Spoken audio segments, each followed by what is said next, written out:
हाँ जी, तो आज की क्लास में स्टार्ट करना है क्वेश्चन नंबर 7 से। देखो, अब तक जो हमने पढ़ा, अब तक हमने बेसिक पढ़ा था, बट अब हम बेसिक को एक लेवल ऊपर लेके जाएंगे, मतलब प्रॉपर स्टेटमेंट क्वेश्चन हमारे पास अब आएंगे, तो ध्यान से पढ़ना थोड़ा सा, ठीक है।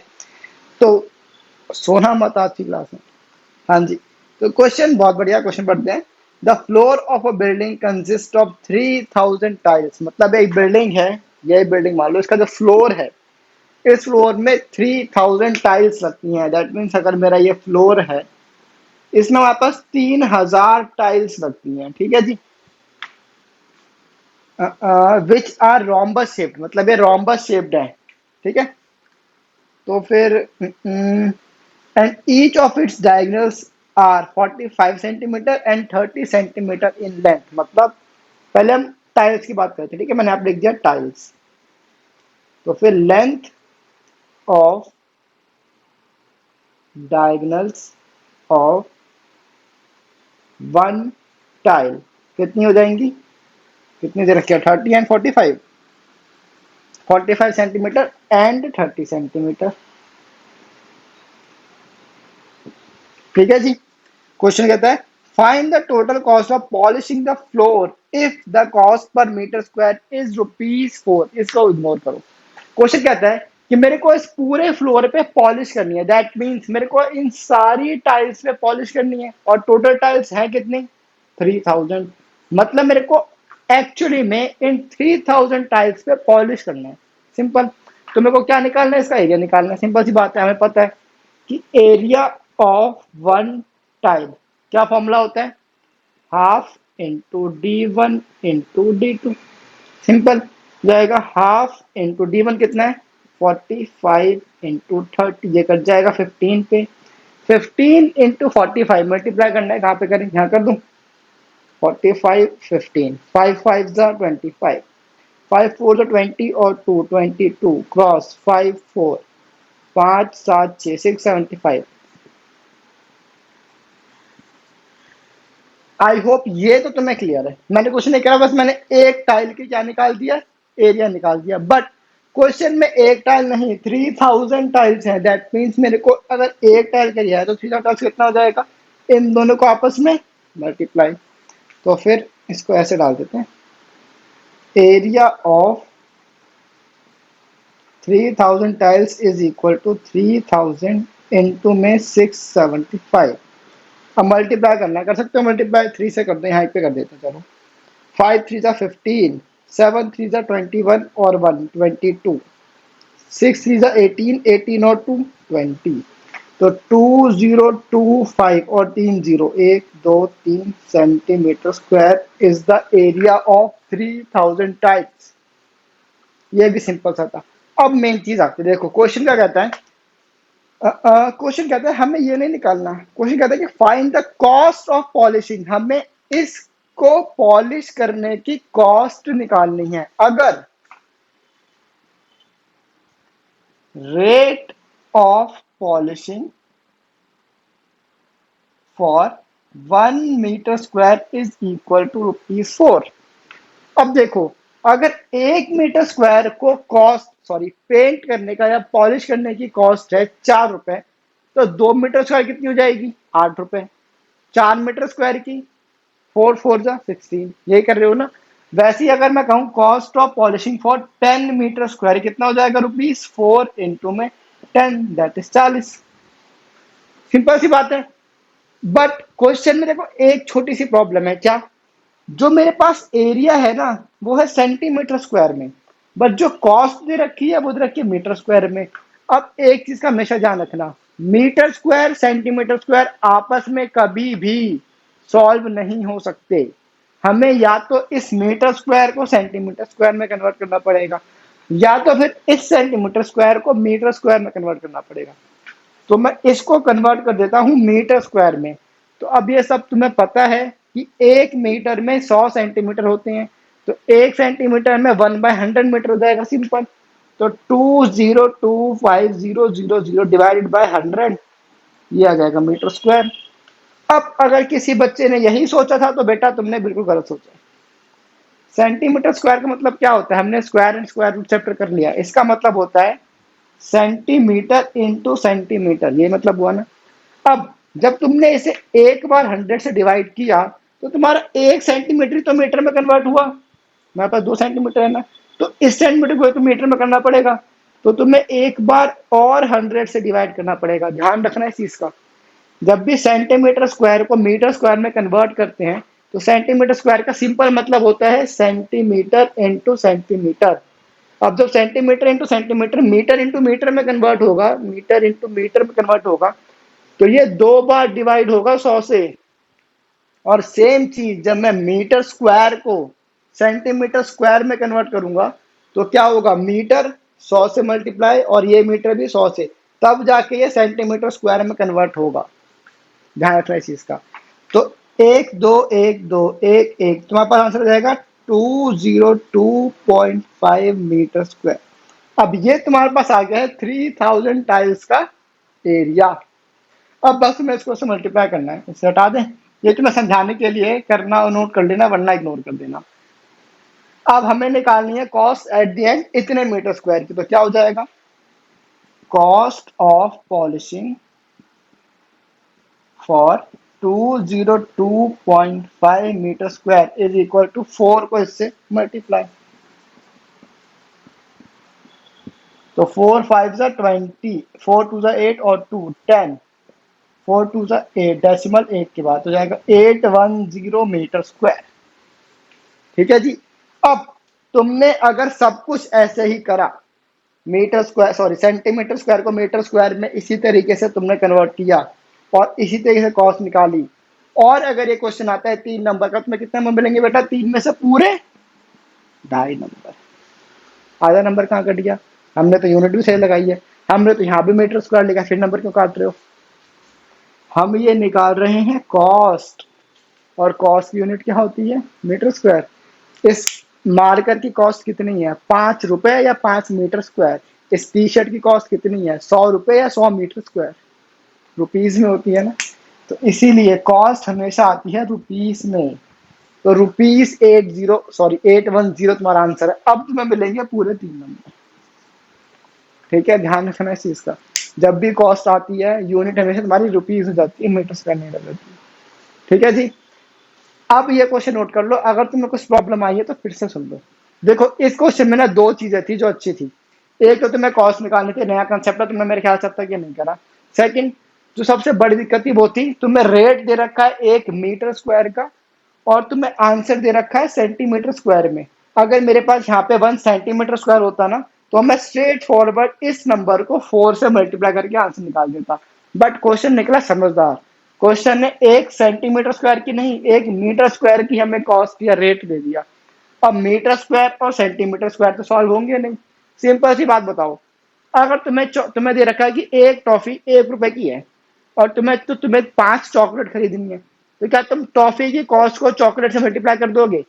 या और तुम्हें क्या रखा है कि एक टॉफी बेटा 1 रुपए की आ रही है, अब तुमको मेरे को ना 10 चॉकलेट दे दो, लो जी 10 रुपए, तो वो तुम्हें देगा, वो तुम्हें मार के भगा देगा, है ना। कहेगा बेटा टॉफी में तो टॉफी लोगे ना, 10 चॉकलेट कैसे ले लोगे। सेम कंसेप्ट है, यहाँ पे तुम्हें मीटर स्क्वायर दे रखा है, मतलब तुम्हें ये दे रखा है मीटर स्क्वायर, एक टॉफी की कॉस्ट दे रखी है और तुम्हें चाहिए चॉकलेट सेंटीमीटर स्क्वायर में, तो तुम्हें यहाँ तो चॉकलेट की कॉस्ट को टॉफी की कॉस्ट में कन्वर्ट करनी पड़ेगी। समझ आ रही है बात, ये कंसेप्ट होता है। अब इसको नोट कर लो, बढ़ते हैं आगे क्वेश्चन नंबर 8 की तरफ। मैं क्वेश्चन पढ़ता हूँ, तुम प्रपोज शुरू हो जाओ और उसको साफ भी करूंगा मैं। करो शुरू। हाँ जी, तो क्वेश्चन नंबर 8 करते हैं। क्वेश्चन नंबर 8 कहता है Mohan wants to buy a trapezium shaped field. एक फील्ड है मेरे पास जो कि ट्रापीजियम शेप में है। ठीक है जी। It's side along the river is parallel to the two and twice the side along the road. अच्छा जी, ये बहुत बढ़िया क्वेश्चन है। मेरे पास यहाँ पे है रोड, ये है रोड, ठीक है, और नीचे है रिवर, तो यहाँ पे है उसके रिवर।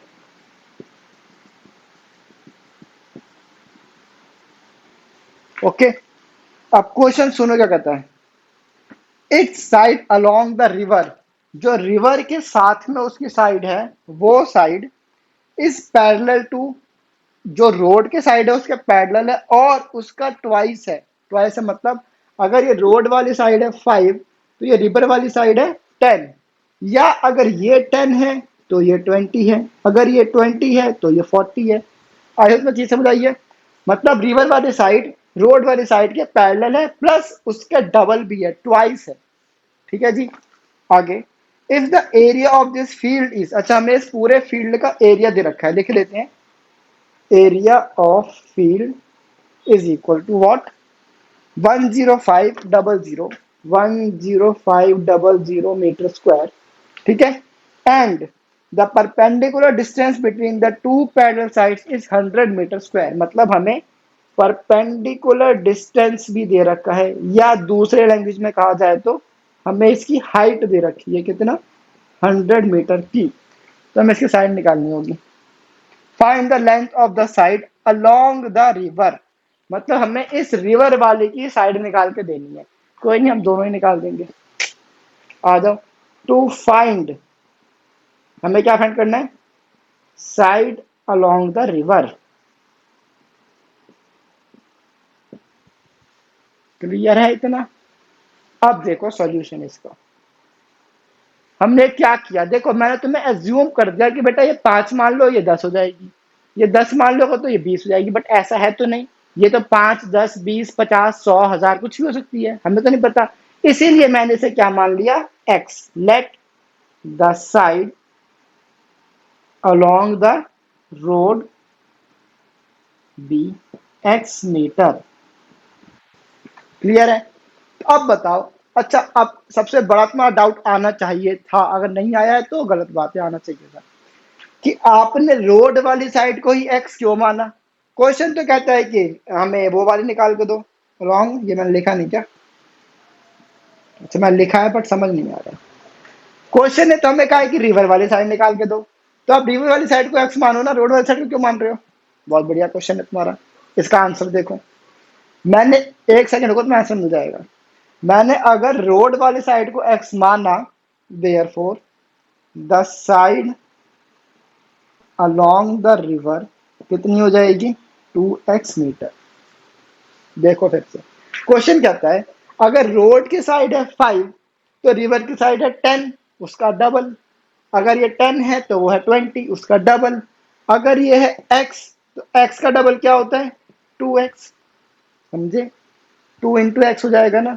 इसीलिए मैंने रोड वाली साइड को x माना। अब जो तुम कह रहे थे, अगर मैं रिवर वाली साइड को x मान लूं, मतलब अगर रिवर है 10 तो रोड की साइड 5, अगर ये है 20 तो रोड की साइड 20 का आधा 10। समझ रहे हो। अगर मैं इसको मानूं x तो ये हो जाएगा x का आधा, x/2। अब फ्रैक्शन सॉल्व करना तुम्हें आता है मैं तो कर लूंगा, तुम कर लोगे। इसीलिए जो भी चीज हमें किसी की ट्वाइस दे रखी होती है ना, हमेशा उसकी हाफ वाली साइड को जूम क्या करो, ताकि उसका जो दूसरी साइड है ऑटोमेटिकली हाफ का डबल 2x हो जाएगा या 2a हो जाएगा। समझे, कॉस 2x सॉल्व करना इजी है बजाय कि x/2 सॉल्व करने के। आई होप में चीज क्लियर हो गई है। ठीक है। तो इस चीज का हमेशा ध्यान रखना, जब भी हम लेट करते हैं ना, तो जो साइड हमें कम दे रखी है हमेशा उसे जूम करते हैं, क्योंकि कम को बढ़ाना आसान होता है, कम को और कम करना मुश्किल होता है। ठीक है। अब जब तुम 9th में आओगे ना, तो मैं क्वेश्चन देखो कैसे आएंगे, कि किसी की एज है x, मेरी एज है x, और तुम्हारी, मतलब ऐसे नहीं, मेरा एक बड़ा भाई है। ठीक है। मेरा बड़ा भाई मुझसे 5 साल बड़ा है, मैं तुम्हें एग्जाम्पल के लिए बता रहा हूँ। तो अगर मैं उसकी एज को मानता हूँ x, तो मेरे को अपनी एज के लिए अपनी उस x में से कम करना पड़ेगा, कम करने के लिए माइनस करना पड़ेगा। अब वही बात, माइनस करना आसान है कि प्लस करना आसान है। बेकार की बात नहीं है, मैं तुम्हें एक्स्ट्रा कुछ एग्जांपल दे रहा हूँ, तुमसे इग्नोर कर सकते हो। ठीक है। आई होप में क्वेश्चन समझ आ गया कि मैंने ऐसा क्यों किया है। ठीक है। Now according to the question, area of field is equal to half, फिर क्या होता है, इसको हम सम कर देते हैं ना, सम ऑफ पैरेलल साइड्स इनटू में हाइट। ठीक है जी। अब एरिया ऑफ फील्ड मेरे पास कितना है, कहाँ गया, 10500 इज इक्वल टू हाफ। अब x+2x हो जाएगा ये। हाइट कितनी है मेरे पास, 100। ओके जी। अब देखो, अब सॉल्व करना कुछ नहीं बचा। 2 इन दोनों से हो रहा है डिवाइड, तो 2 इधर जाके मल्टीप्लाई, या तो फिर अगर तुम्हें नहीं करना है तो हटाओ। ये यहाँ पे कटेगा, ये 50 पे कट जाएगा, यही काट दो। अब 50 से क्या हो रहा है मल्टीप्लाई, तो यहाँ पे जाके डिवाइड।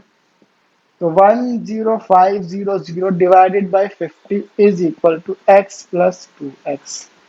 यहाँ तो कोई प्रॉब्लम आई होप में नहीं होगी। 0 से 0 कैंसिल, 5 1 जा 5, 2 जा 10, 1 0। अब इसे सॉल्व करना तुम्हें आता है। 210 x plus 2x is 3x। और किसी बच्चे के मन में आया 3x स्क्वायर, तो बेटा क्या कर सकते हैं, 2x स्क्वायर, 3x स्क्वायर तो हो ही नहीं सकता, होगा तो 2x स्क्वायर होगा या 3x होगा। 2x स्क्वायर कब होगा, जब हम इन दोनों को मल्टीप्लाई करेंगे। जब मल्टीप्लाई करते हैं और बेसिस सेम होते हैं तो पावर ऐड हो जाती है। याद है, सम तो सिंपल सम हो जाता है ना, कोफिशिएंट कोफिशिएंट ऐड हो जाते हैं। तो अब 3 और x आपस में मल्टीप्लाई, यहाँ पे जाके divide. 210/3 is equal to x, cut जाएगा। तो 70 इज इक्वल टू x। खत्म। खत्म नहीं हुआ, क्वेश्चन ने कहा था हमें साइड अलोंग द रिवर निकाल के दो। अभी हमने निकाला है, हमने x किसे माना था, साइड अलोंग द रोड को, जबकि हमें निकालना है साइड अलोंग द रिवर। तो रिवर क्या है, 2x, मतलब 2 इंटू में x, मतलब 2 इंटू में 70, दैट इज 140। अब देखो लिख देते हैं, side along the road is equal to 70 meter. Therefore, side along the river is equal to 2x is equal to 2 into 70, that is equal to 140 meter. Hence, the question is solved. आगे समझ, बहुत ही बढ़िया question था ये। अगर मैं कभी test लूंगा या लेता हूं तो ये क्वेश्चन जरूर दूंगा। ठीक है, ध्यान से कर लेना, फिर से समझ लो, कोई बड़ी बात नहीं है। क्वेश्चन बड़ा आसान सा था।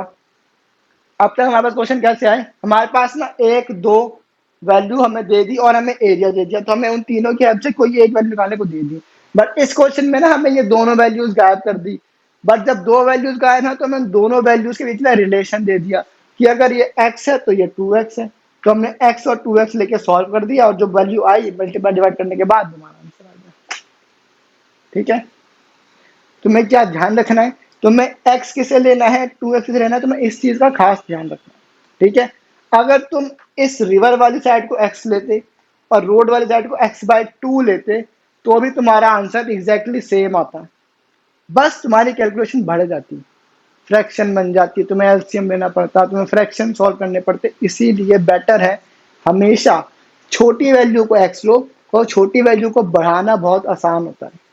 ठीक है जी, अब इसको जल्दी से नोट कर लो, हम बढ़ेंगे आगे नेक्स्ट क्वेश्चन की तरफ। हो जाओ शुरू। हाँ जी, तो अब हम बढ़ते हैं आगे क्वेश्चन नंबर 9 की तरफ।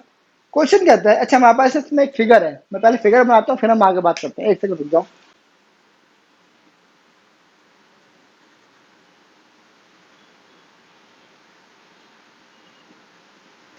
हाँ जी, मैंने फिगर बना लिया है। अब क्वेश्चन पढ़ते हैं। क्वेश्चन कहता है, top surface of a raised platform in the shape of a regular octagon. देखो सबसे पहले तो जानो ऑक्टागन क्या होता है, जिसमें कितनी साइड्स होती हैं पता नहीं, गिन लो, 1 2 3 4 5 6 7 8 साइड्स होते हैं, हम ऑक्टागन बोलते हैं।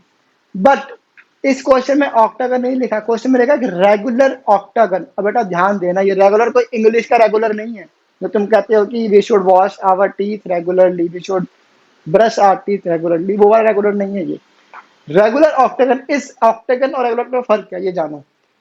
ऑक्टागन इज एक बेसिक फिगर जिसमें 8 साइड्स होती हैं, बट एक रेगुलर ऑक्टागन मतलब एक ऐसी फिगर जिसमें 8 साइड्स हैं और वो आठों की आठों साइड्स इक्वल भी हैं, समझे, उसे हम बोलते हैं रेगुलर ऑक्टागन। रेगुलर सेप्टागन क्या हो जाएगा, जिसमें 7 साइड्स हैं और सारी साइड्स आपस में इक्वल भी हैं, वो है regular septagon. Hexagon normal 6 sides, but regular hexagon जिसमें 6 की 6 साइड्स आपस में इक्वल है उसे हम बोलेंगे रेगुलर हेक्सागन। तो रेगुलर का कोई ऐसे इंग्लिश और रेगुलर नहीं है, ध्यान देना। ठीक है जी, तो रेगुलर ऑक्टागन है, दैट मीन्स ये सारी की सारी साइड्स 5 5 5 5 5 5 5 5 मीटर की है। ओके जी, अब as shown in the figure, find the area of the octagonal figure। हमें क्वेश्चन कहता है कि इस ऑक्टागन की ना बेटा हमें वो निकाल के दे दो, एरिया निकाल के दे दो। अब मैं तुम्हें क्या कहा था कि हमें किसी भी पॉलीगन का एरिया, पर्टिकुलर पॉलीगन का एरिया नहीं पता। ठीक है जी, तो हम क्या करेंगे, हम उस पॉलीगन को कुछ ऐसी फिगर्स में डिवाइड कर लेंगे जिनका एरिया हमें पता है। ठीक है, अब देखो मैंने क्या किया, इसको थोड़ा बड़ा बनाता हूँ, 1 मिनट रुक जाओ।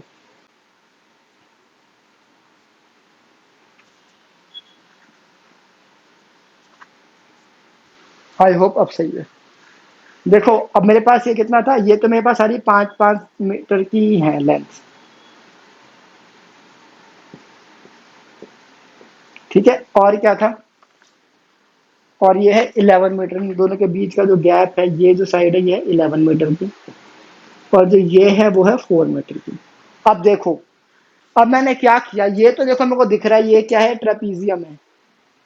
अगर मैं इसको भी ज्वाइन कर दूं तो ये क्या बन जाएगा, एक रेक्टेंगल, और ये नीचे भी एक ट्रेपीजियम। अब ध्यान दो, ये भी ट्रेपीजियम ट्रेपीजियम जिसकी डायमेंशन सेम है, दैट मीन्स इन दोनों का एरिया क्या होगा, सेम होगा। तो मैंने क्या किया, मैंने इसको नाम दे दिया 1, इसको मैं नाम दे दिया 2, इसको मैं नाम दे दिया 3। ठीक है, अब मैं क्या करूं, अगर मैं एरिया ऑफ 1, एरिया ऑफ 2 और एरिया ऑफ 3 अलग अलग निकाल के तीनों को ज्वाइन कर दूं, तीनों को ऐड कर दूं, तो मेरे पास पूरी फिगर का एरिया आ जाएगा। आ जाएगा, तो मुझे यही करना है। अब आ जाओ हेयर, देखते हैं। देखो, area of octagon figure is equal to area of 1 plus area of 2 plus area of 3। ठीक है जी। Now area of 1 is equal to what, area of 1 और एरिया ऑफ 2, एरिया ऑफ 3 तो इक्वल होगा। हम एरिया ऑफ 1 निकाल देते हैं, 3 को अपने आप स्टेटमेंट देंगे कि area of 1 is equal to area of 3, उसको इक्वल करके लिख देंगे। ठीक है, हम बस एरिया ऑफ 1 निकालना है। ठीक है, पहले लिखते हैं फॉर एरिया ऑफ 1। अब हमें लेंथ लिखनी पड़ेगी पहले, length of non parallel sides is equal to what, ये है 5, ये है 11, 5 मीटर एंड 11 मीटर। ठीक है, and length of perpendicular distance between parallel sides is equal to कितना है, 4 मीटर। पता, तो एरिया ऑफ 1 क्या हो जाएगा, half sum of parallel sides into में हाइट। यहाँ पे कर दे, हाफ 5 प्लस 11, और हाइट कितनी थी मेरे पास 4, 2 वन जा 2, 2 टू जा 4, ये कितना हो जाएगा 11 प्लस 5, 16 इंटू में 2 दैट इज 32 मीटर। अब ये मेरे पास आ गया है एरिया ऑफ 1। अब सिमिलरली मैं लिख सकता हूं, similarly area of 3 is equal to area of 1 is equal to 32 metre. ठीक है जी, साफ साफ दिख रहा है, और सबके डायमेंशन तो सेम है, ये भी 11 है, ये 5 है, जब ये 4 है तो ऑब्वियसली ये भी 4 है। अब ऐसे में एरिया ऑफ 2 निकालना है। नाउ फॉर एरिया ऑफ 2, अब चलो कर दो फिर बताऊंगा तुम्हें, एक बात बतानी है बहुत जरूरी। एरिया ऑफ 2 करा, मैं इससे लेंथ निकालनी है, तो length of second is equal to what, 11 metre, breadth of second is equal to what, 5 metre. तो एरिया ऑफ सेकंड क्या हो जाएगा, लेंथ इंटू में ब्रेड्थ दैट इज 11 इंटू में 5 that is 55 metre square, sorry metre. ठीक है जी, अब हमें क्या निकालना है, एरिया ऑफ दिस ऑक्टागन, वो क्या हो जाएगा, ये हमने लिखा हुआ है। Now area of octagon is equal to area of 1 plus area of 2 plus area of 3। ठीक है जी, अब बस मैं वैल्यू डालने, कुछ नहीं करना, 32 प्लस 2 की वैल्यू 55 प्लस 32। अब बस सबको सॉल्व कर दो, ये समझ जाएगा 64, 64 प्लस 55 कहाँ पे करें, यहाँ पे कर दें, 4 और 5 9, 6 और 5 11, 119 मीटर। ठीक है जी, अब हमारा पूरा क्वेश्चन सॉल्व हो चुका है। अब मेरे को इसमें दो चीजें बतानी है। पहली चीज, यहाँ पे मैंने लिखा area of 1, area of 2, area of 3। अब क्वेश्चन में अगर तुम, जब तुम सॉल्व करोगे और अगर तुमने ये फिगर नहीं बनाई, तो तुम ये area of 1, area of 2, area of 3 ले नहीं ले सकते। क्यों, क्योंकि एरिया ऑफ 1 मैंने फिगर में मार्क करा है ना, समझो मेरी बात। जब तक तुम फिगर नहीं बनाओगे या फिगर में मार्क नहीं करोगे कि तुम 1 क्या मान रहे हो, 2 तुम क्या मान रहे हो, 3 को तुम क्या मान रहे हो, तब तक तुम उसे अपने सॉल्यूशन में यूज भी नहीं कर सकते। सीधी सी बात है ये। बिकॉज तुम्हारी मैम को क्या पता कि तुमने 1 किसे माना है। समझ रहे हो? मैं तो अगर कह दूं कि ठीक है तुमने 1 इसको मान लिया, 2 तुमने इसे मान लिया, 3 तुमने इसे मान लिया, मुझे क्या पता जब तक तुम फिगर में नहीं बताओगे मेरे को। समझो ये चीज। अब तुमने यहाँ पे just similarly rough 3 equal to 1, but मैं तो 1 इसको मान रहा हूँ और मैं 3 इसे मान रहा हूँ, पर इन दोनों के एरिया कहाँ से इक्वल है, तो तुम्हारा आंसर गलत हो जाएगा। समझे? इसीलिए जब भी तुम कभी ऐसी चीजें ज्यूम करते हो ना जो तुम फिगर में रिलेट करो, तो वो चीज तुम्हें फिगर में मेंशन करनी पड़ेगी, तुम्हारे पास कोई ऑप्शन नहीं है। ध्यान देना इस चीज का, ठीक है? और सेकेंडली एक बहुत बड़ी गलती मेरे से हुई है। अब वो तुम सोचो क्या, मैंने ना गलती एक जगह ठीक कर दी पर मैंने इरेज कर दी, कि मैं चाहता था कि तुम खुद नोटिस करो। देखो अब, अगर ये क्वेश्चन आएगा कम से कम 4 नंबर का क्वेश्चन आना चाहिए, और तुमने बिल्कुल एग्जैक्टली ऐसा ही करा है, 1 2 3 फिगर में मार्क करा है, तो मैं तुम्हें दूंगा 4 में से, अगर मेरा दिल बहुत अच्छा हुआ, बहुत बड़ा दिल है मेरा, तो भी मैं तुम्हें 4 में से 3 नंबर दे दूंगा, 4 में से 4 तो बिल्कुल नहीं दूंगा। क्यों नहीं दूंगा? आई होप तुम्हें समझ आ गया क्यों नहीं दूंगा। बस हमारे इसमें बहुत ज्यादा गलतियां हुई हैं। गलतियां कैलकुलेशन में नहीं हुई हैं, यहाँ पे हुई है। Metre square, metre square, metre square, metre square. अब तुम्हें मिलेंगे 4 में से 4 नंबर, ठीक है?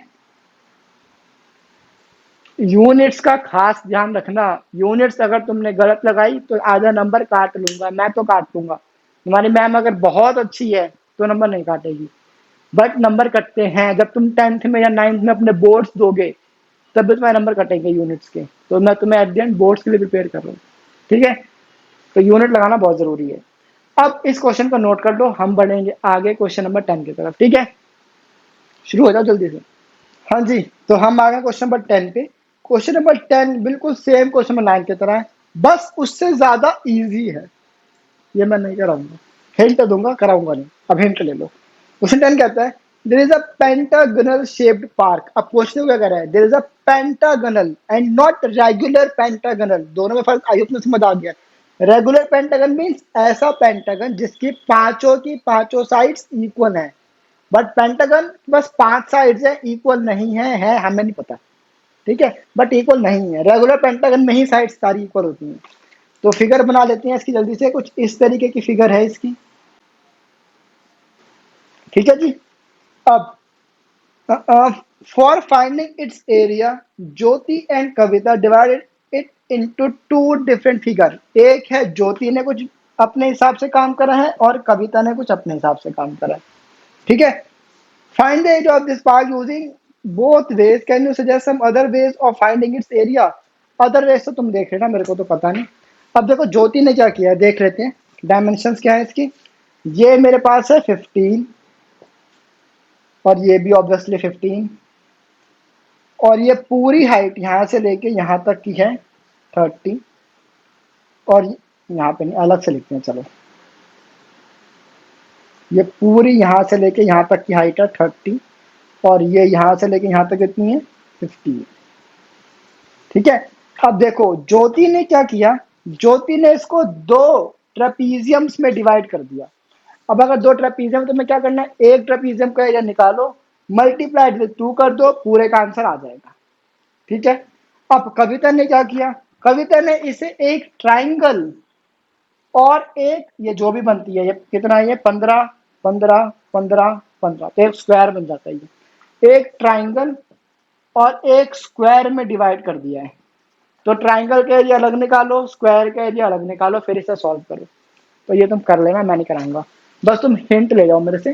ट्रेपीजियम का एरिया कैसे आता है? हाफ इंटू में ए प्लस बी इंटू में height. A plus B is parallel sides. Parallel sides कौन सी हैं? ये वाली साइड और ये वाली साइड। ये वाली साइड है 15, ये वाली साइड कितनी थी पूरी 30, हाफ। और हाइट कितनी है मेरे पास? हाइट होती है उसकी परपेंडिकुलर हाइट, ध्यान देना इसका। ये पूरी हाइट। अब कई बच्चे, होशियार बच्चे क्या करेंगे, 15 हाइट ले लेंगे, ये 30 हाइट ले लेंगे। नहीं, हाइट होती है उसका जो पैरेलल साइड्स हैं पैरेलल साइड्स के बीच का परपेंडिकुलर डिस्टेंस, इसे हम बोलते हैं हाइट। अगर ये पूरी 15 है तो ये कितनी हो जाएगी 7.5, तो तुम्हें यहाँ पे लेना है 7.5।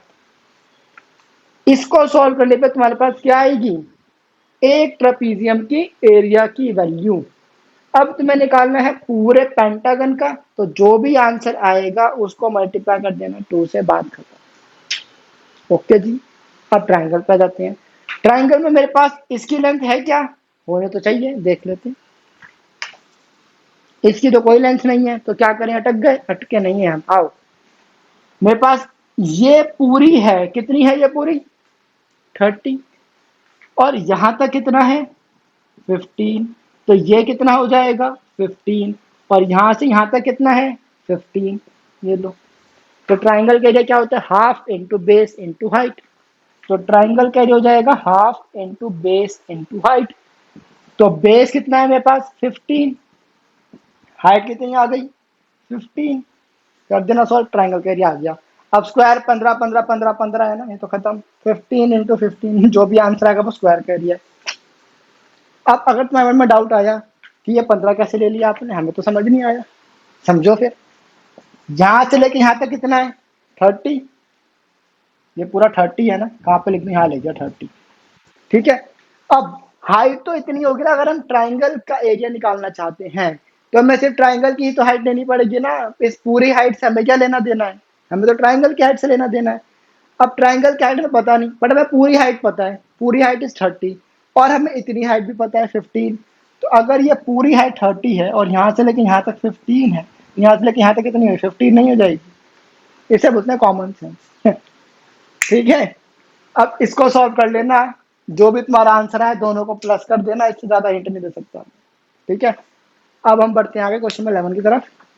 हिंट जल्दी से नोट कर लो, नहीं तो फिर भूल जाओ, फिर बोलेगा आपने तो कराया ही नहीं, मैंने करवाया था, तुम तब सो रहे थे। जल्दी से नोट करो, फिर हम बढ़ते हैं आगे क्वेश्चन नंबर 11 की तरफ। आज की क्लास का लास्ट क्वेश्चन है, ठीक है, शुरू हो जाओ। हाँ जी, तो हम आ गए क्वेश्चन नंबर 11 पे, और मैंने तुम्हारे लिए एक चीज यहाँ पे नोट भी कर दी है, क्या, क्वेश्चन नंबर तुम्हारा होमवर्क है। कहीं तो बोला आपने तो लिखा ही नहीं था, हम तो भूल गए, लिखा है मैंने, देखो ध्यान दो। ठीक है, अब क्वेश्चन नंबर 11 का कहता है, अच्छा हमारे पास डायग्राम है, एक सेकंड डायग्राम बना ले फिर बात करते हैं। ठीक है जी, अब अगर तुम सोच रहे हो कि आपने ना बड़ा डायग्राम क्यों बना दिया, आप तो छोटे छोटे बनाते थे, तो ये क्वेश्चन ना थोड़ा सा बढ़िया क्वेश्चन है, तो इसलिए मैंने इस क्वेश्चन की फिगर एकदम प्रॉपर बनाई ताकि ना कुछ खिचपिच खिचपिच ना हो जाए।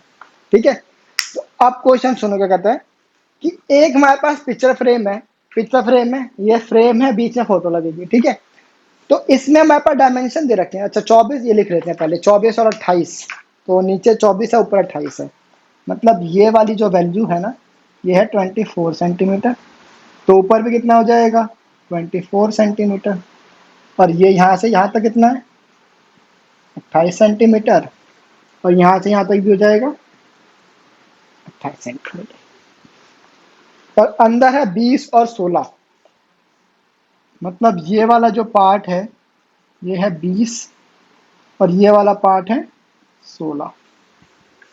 ओके जी, अब find the area of each section of the frame. Basically हमें क्या करना है, हर इस सेक्शन का हमें एरिया निकाल के देना है।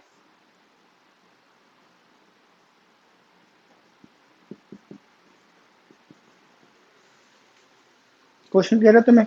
अब ये जो तुम्हारे पास सेक्शन है, ये तुम्हें कौन सी, अच्छा नहीं इसमें एक चीज स्किप हो गई, उसका आगे लिखा है if the width of each section is same, ये बहुत ही इंपॉर्टेंट पॉइंट है। क्वेश्चन कहता है कि जो ये विड्थ है ना इन सब सेक्शंस की, ये सब इक्वल है, सेम है, मतलब अगर ये विड्थ यहाँ पे, ये जो विड्थ है इसको ना दूसरे उससे मार्क करते हैं तो ज्यादा अच्छे से नोटिस होगा। अगर ये विड्थ 5 सेंटीमीटर है तो ये भी 5 सेंटीमीटर है, और ये भी 5 सेंटीमीटर है, और ये भी 5, मतलब सारी इक्वल है, कहने का मतलब ये है। ठीक है, अब निकाल लेते हैं। अच्छा ये बताओ तुम्हें ये फिगर कौन सी शेप लगती लगती है, जो सेक्शन है इतना पार्ट, ये पार्ट तुम्हें कौन सी शेप का लग रहा है, ट्रेपीजियम का लग रहा है, जो भी ट्रेपीजियम का लग रहा है, तो कोई बड़ी बात थोड़ी ना है, ट्रेपीजियम का एरिया का फॉर्मूला लगाते हैं और वैल्यू डालेंगे और क्वेश्चन सॉल्व कर देंगे, कुछ है, कुछ भी नहीं, बड़ा आसान क्वेश्चन है, आ जाओ। बट एक प्रॉब्लम है, क्या प्रॉब्लम है? देखो, ट्रेपीजियम का एरिया का फॉर्मूला क्या होता है? Half A plus B into H, जिसमें ए और बी क्या होता है? Parallel sides. अगर मैं बात करता इसमें हम क्या करते हैं, पहले सबको डिवाइड कर लेते हैं। ये है मेरा फर्स्ट पार्ट, ये है मेरा सेकंड पार्ट, ये है मेरा थर्ड सेक्शन, ये है मेरा फोर्थ सेक्शन, बोल सकते हैं, नाम दिया मैंने सेक्शन का। जैसे हमने पहले क्वेश्चन में करा था ना, फर्स्ट सेकंड थर्ड फोर्थ, इस तरीके से मैंने उसको नाम दिए थे ताकि हमें प्रॉब्लम ना हो कोई। ठीक है, तो अब अगर मेरे को फर्स्ट का एरिया निकालना है तो फॉर्मूला मैंने लगा दिया ए प्लस बी एच। ए प्लस बी में क्या होता है? उसकी पैरेलल साइड की डायमेंशन। तो पैरेलल साइड एक मेरे पास 24 है, नीचे भी लिख देती है, और नीचे मेरे पास है 16, और ये मेरे पास है 20। ठीक है, तो नीचे मेरे पास है 16, 24 और 16 हो जाएगा। बट हाइट कहाँ से आएगी? ये हाइट मेरे पास है ही नहीं। क्वेश्चन में सबसे बड़ी प्रॉब्लम ये है कि मेरे पास हाइट नहीं है। अब मैं हाइट कैसे निकालूंगा? बड़ा आसान है, देखो ध्यान से सुनना। अब अगर यहां से लेके यहां तक पूरी लेंथ है 28, और यहां से लेके यहां तक इतनी लेंथ कितनी है मेरे पास? ये लेंथ मेरे पास कितनी है? 20। तो अगर ये पूरी है 28 और इसका इतना पार्ट है 20 है, कितना है? 16, आई एम सॉरी, 16। तो बचा हुआ पार्ट कितना? तो ये वाला पार्ट प्लस ये वाला पार्ट, इसकी वैल्यू कितनी हो जाएगी? नहीं, 20 ही तो है, क्या कर रहा हूं मैं? फिर से सुनो, कुछ ना गड़बड़ हो गई है, कोई बात नहीं। हम क्या करेंगे, साफ साफ काम होगा। ये ना खिचपिच हो जाती है ना, इसलिए मैं फिगर हमेशा बड़ी बनाता हूँ। हटाओ इसे। अब यार ध्यान से सुनना, सुनो। अब यहां से लेके मैंने इसको अलग से बना देता हूँ, एक काम करता हूँ। ठीक है, ये, और ये है उसकी अंदर की लेंथ। ठीक है जी। अब देखो, यहां से लेके यहां तक कितनी है? 28। ठीक है, और इतना पार्ट कितना है? 20। देखो ये लिखा 20 है ना ये। तो फिर बचा कितना? ये वाला पार्ट प्लस ये वाला पार्ट, यही तो बचा। तो अगर मैं इस पूरे की लेंथ 28 है और इतनी लेंथ 20 है, तो इतनी लेंथ कितनी हो जाएगी? इन दोनों को मिला के तो 8 होना चाहिए ना। अब ये दोनों इक्वल है, तो क्या हो जाएगा? अगर मैं इसको कर दूं 4, इसको भी कर दूं 4, तो 4 प्लस 20 प्लस 4 28 हो गई, मतलब इक्वल हो गई। मतलब विड्थ कितनी आ गई? 5 नहीं 4। ये मैंने अज्यूम करा, कहीं तुम बोलो आपने गलत लिख दिया। 4 4 4 है, समझ? तो अगर मेरे पास विड्थ आ गई तो एरिया निकालने में कुछ भी नहीं बचा। बस विड्थ की तो प्रॉब्लम थी, विड्थ हमने निकाल दी, मतलब क्वेश्चन सॉल्व हो गया। है, समझ नहीं आया? अब मैं ढंग से करूँ तो समझ आ जाएगा। देखो अब, नाउ या हेयर कुछ भी लिख सकते हो, फर्क नहीं पड़ता। ध्यान से सुनना। Length of outer frame is equal to length of inner frame plus width of section 1 plus, इसमें हटाओ, width of section 3। सुनो क्या हुआ। मैं अगर आउटर फ्रेम की लेंथ को लेना चाहता हूं, आउटर फ्रेम की लेंथ को, ये कितनी होगी? इनर फ्रेम की length plus width of section 1 plus width of section 3। Simple सी बात है। तो इसका लेंथ ऑफ आउटर फ्रेम कितनी है मेरे पास? 28। लेंथ ऑफ इनर फ्रेम कितनी है मेरे पास? 20। अब विड्थ ऑफ सेक्शन 1 और विड्थ ऑफ सेक्शन 2 ये मेरे पास नहीं है, बट क्वेश्चन ने कहा था कि सारी की सारी विड्थ आपस में सेम है, मतलब इक्वल है। तो अगर मैं चाहे इसको मैं x मान लेता हूं, यहां लिख देता हूं, let width of frame be x। ठीक है जी, तो ये हो जाएगी x, ये भी हो जाएगी x। फिर 20 यहाँ पे क्या और सबके साथ छोड़ो, 28 is equal to 20 plus 2x, x plus x is 2x। अब 20 और 2x आपस में क्या हो रहे हैं? मल्टीप्लाई। यहाँ पे जाके, आई एम सॉरी, 20 और 2x आपस में हो रहे हैं ऐड, तो यहाँ पे जाके सब्ट्रैक्ट।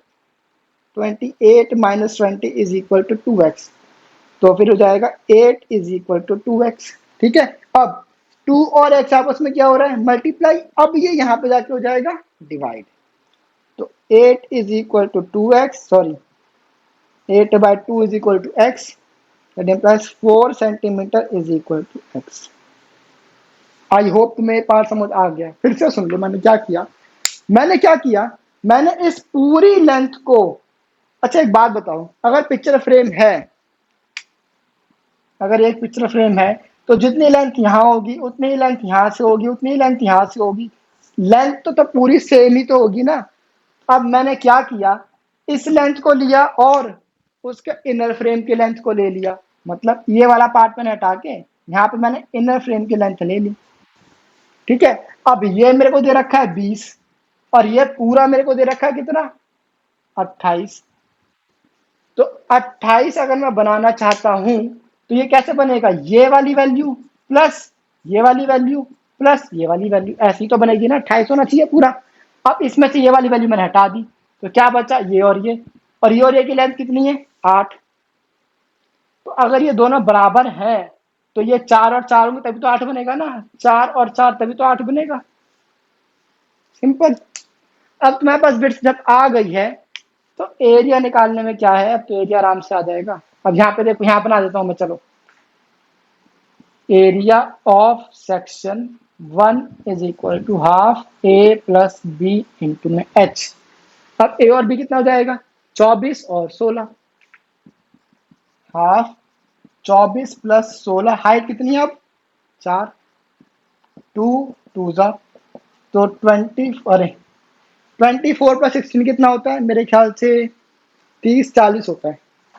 तो 40 इंटू में 2 that is 80 centimetre square, because हम एरिया निकाल रहे हैं। ठीक है, area of 3 is equal to area of 1 is equal to 80 centimetre square. ठीक है, अब हमें निकालना है एरिया ऑफ 2, एरिया ऑफ यहाँ निकाल देता है, एरिया ऑफ 2 क्या हो जाएगा, half A plus B H.